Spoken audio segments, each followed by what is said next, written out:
Welcome. So let's just do really quick intros. So of course, Vasilis, you are global lead of Web3 and BD at Microsoft. Correct. Okay.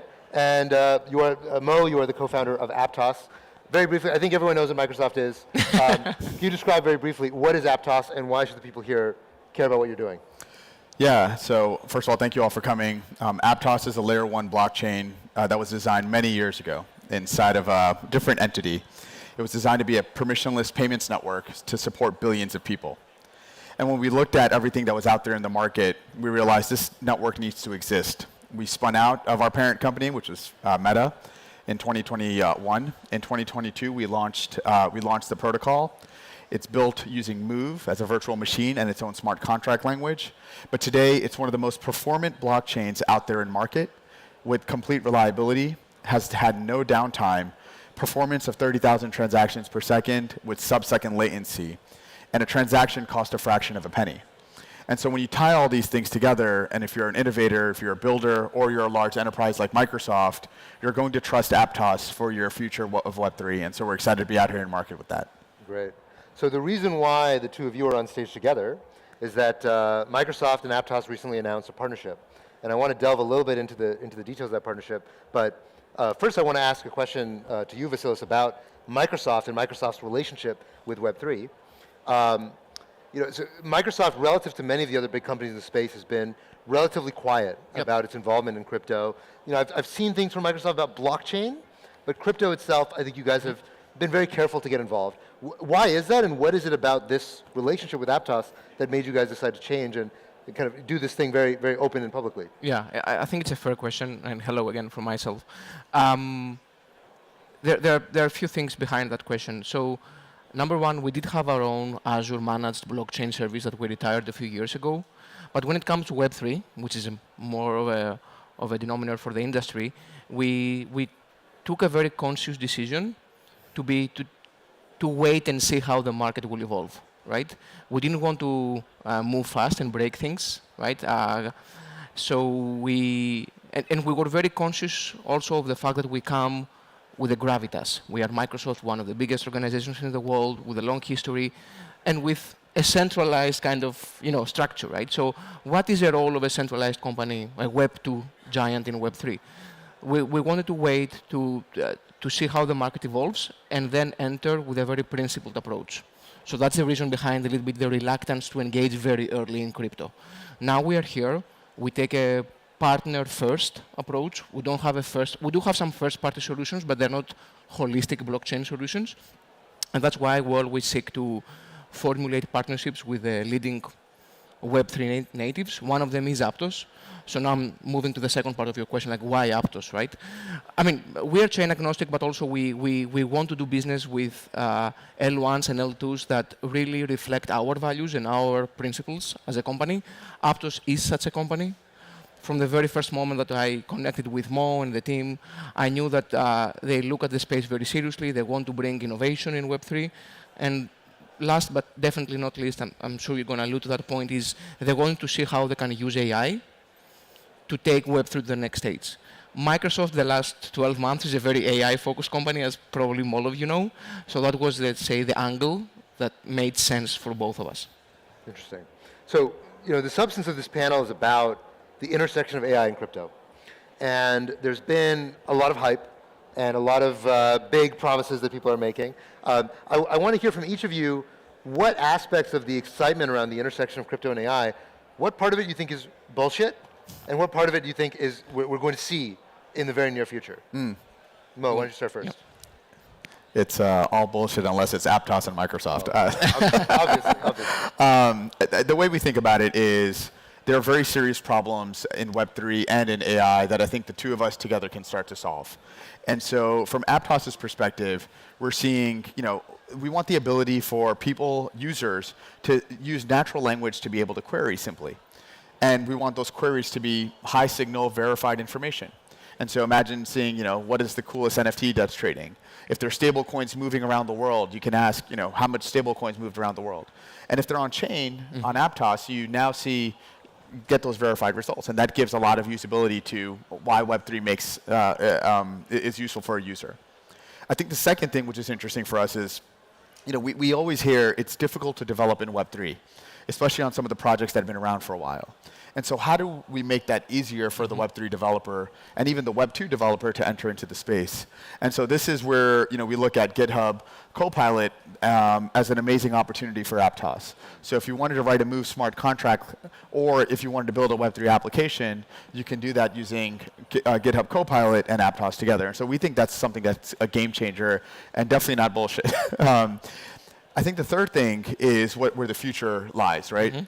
There are so many interesting use cases within finance that we've imagined Web3 can potentially solve. And I think DeFi has done an amazing job of just cracking sort of the tip of the iceberg. There's so much more you can enable if you were to add AI to that mix. We just announced a partnership with SushiSwap. We're the first non-EVM chain that they've selected to partner with. And so we're incredibly excited for them to pick Aptos Move. But imagine now adding Microsoft's AI chatbot into the mix and all the interesting things that you can do together. And so, we're starting to lay down the fundamentals and the building blocks of, how these different industries can be impacted. And we're really excited for, users to benefit ultimately as a result of AI and Web3 coming together. So what's your take? Definitely, I echo the comments that Mo made, but I really love the fact that you asked a very direct question. I think people always appreciate it. So I don't think, and I'm very honest, I don't think there is any BS kind of use case between AI and Web3, but I do think that there are some use cases which are more ready to be introduced to the industry, more well-baked, right? So for example, as you said, right, how you can query a blockchain using natural language with a GPT kind of LLM, how you can have developers be 10 times more productive with a Copilot. I think those things are real and will happen, already happening. There are some other things which are a little bit on a horizon 2 or a horizon 3. Nobody knows whether they will materialize, so I don't know if you categorize it as a BS, but I think at the end of the day, anything that brings value to the user, to the enterprise, is great. You are a VC, right? You know that better than anyone else, right? So who knows what will bring value, but right now I think the productivity and the UX are definitely the low-hanging fruits. Right. So right now, people think of crypto as a mechanism to create trust. Yeah. And AI very clearly right now has a trust problem. There's been a lot of criticism of OpenAI and some of these sort of closed source, ironically, companies that basically have amassed enormous amount of power without a lot of visibility into what exactly they're doing, what are they doing with one's data, where are they scraping all this data from. How do you think about the mechanisms of Web3 being able to bring more trust into what's happening in the realm of AI? Yeah, I think that's a great point. Is it okay, Mo? If Absolutely. I think it's a great point. I do believe that this, actually I think that the revolution of AI, the LLM, is the best thing that ever happened for Web3, right? Because it's now very clear that Web3 can add this layer of transparency, verifiability, if I may call it this way, to AI. So AI is huge. It will become even bigger in the next months. We are very happy as Microsoft to have this partnership with OpenAI, but also with open source LLMs. Many people do not know that you can use Llama on Azure. And I'm giving that example because we are both about open source and more closed source. So I would say that what Web3 can bring is exactly this, how you can verify that an LLM has either been trained on the right data, has verified parameters, and also the inference part, which is the last mile, can also be zero knowledge proven.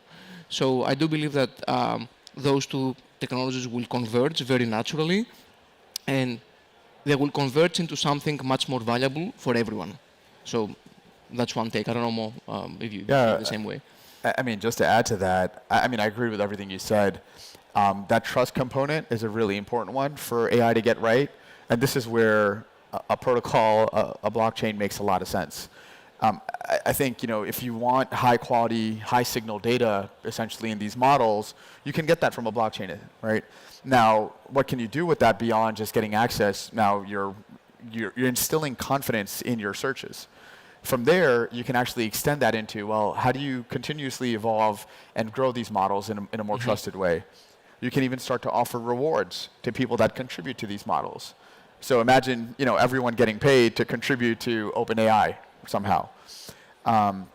And that trust now creates this mechanism where there might be different models out there, but if there's a reward system, there's a ranking system, there's a rating ultimately, which models are you going to trust as an end user? Which models are you going to trust if you're an enterprise, a business, a developer?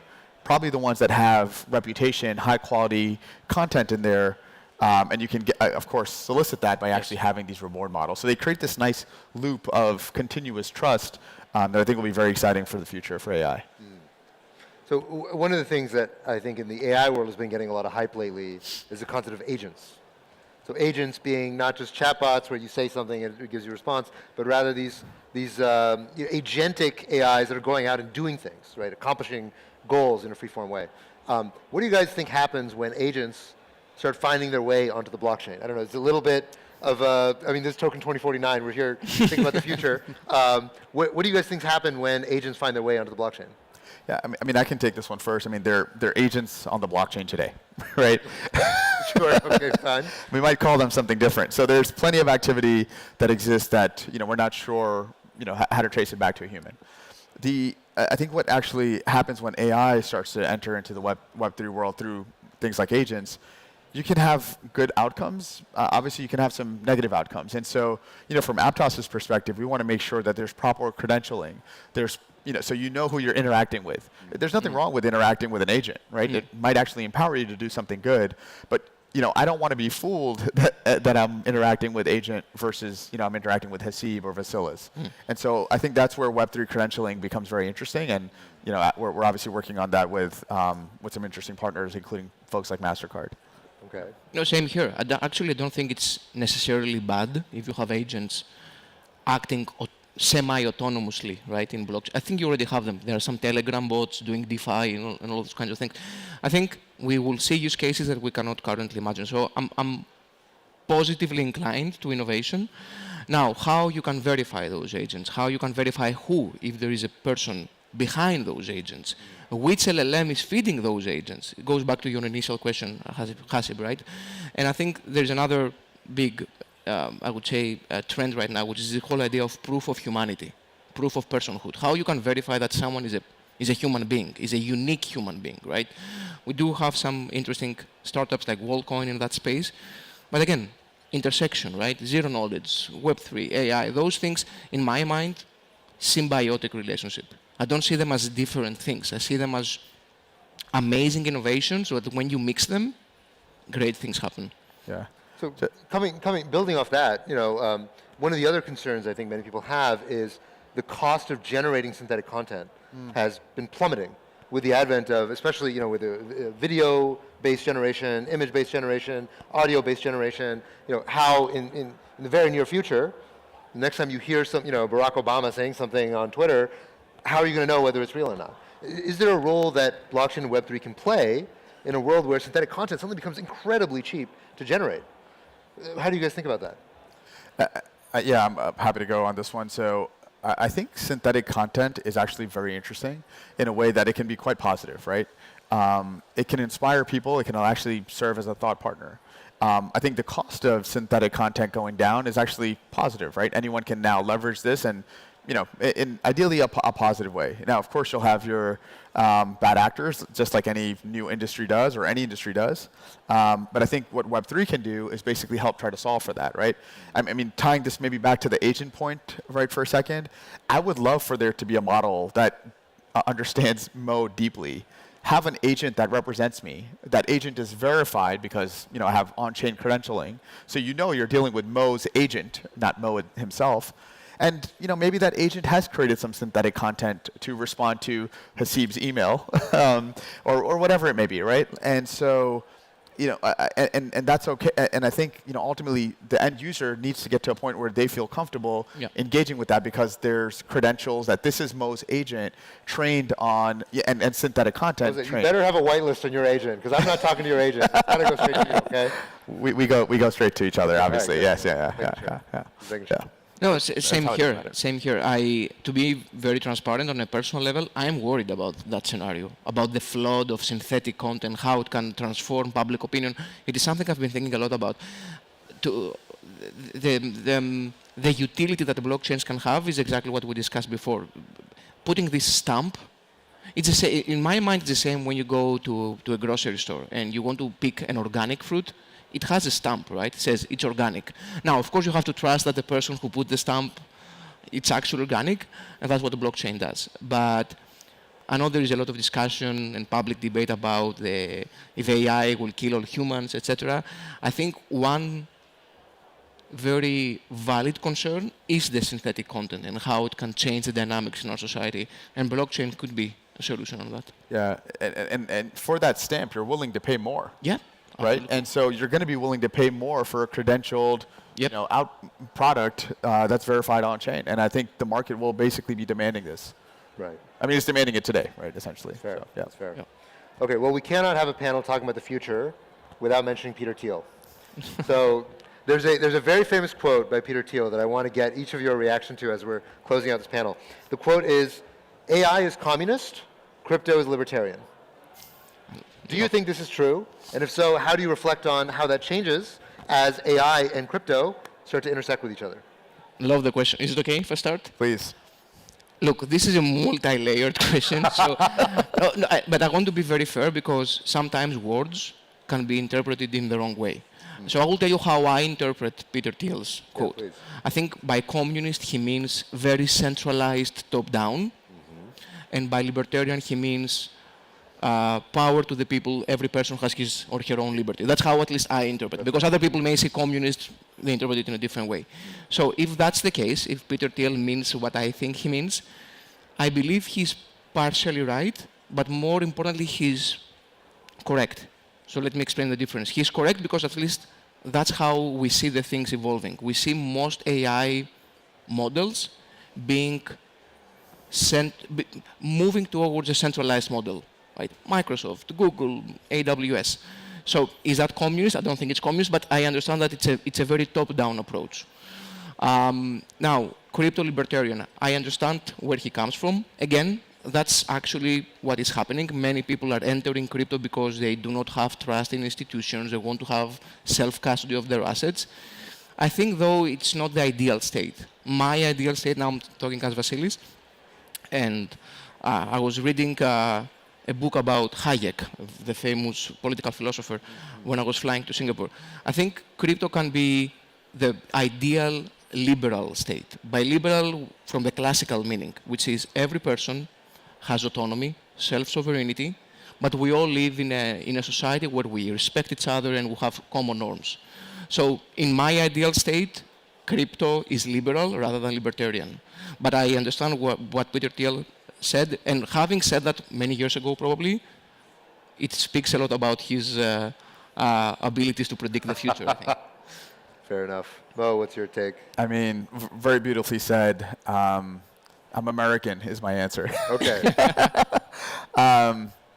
But if you think about, I mean, I going back to like studying Marxism, I do think there was this like idyllic state that could exist that I think AI is kind of naturally transcending towards. I think the libertarian view of Web3 actually adds a lot of value to that state. And what I mean by that is you can now have decentralization actually help facilitate different models where there is, egalitarian and, fair access. So, if you can contribute to these models, you might be not only be able to be rewarded for it, but you get access to these models as well. And if you get access to these models in a free, open way, then I think you now create an opportunity where anyone can create. And so, I do think it is interesting to think about the melding of the two. I don't know where capitalism falls in this spectrum, but yeah, I think it's very exciting to actually see Peter Thiel's two dynamic views converging together at the intersection of two very amazing technologies. Absolutely. Yep. Well, we're up on time, but I appreciate the two of you sharing your perspective. Let's give a round of applause for the amazing panelists. Thank you. Thank you.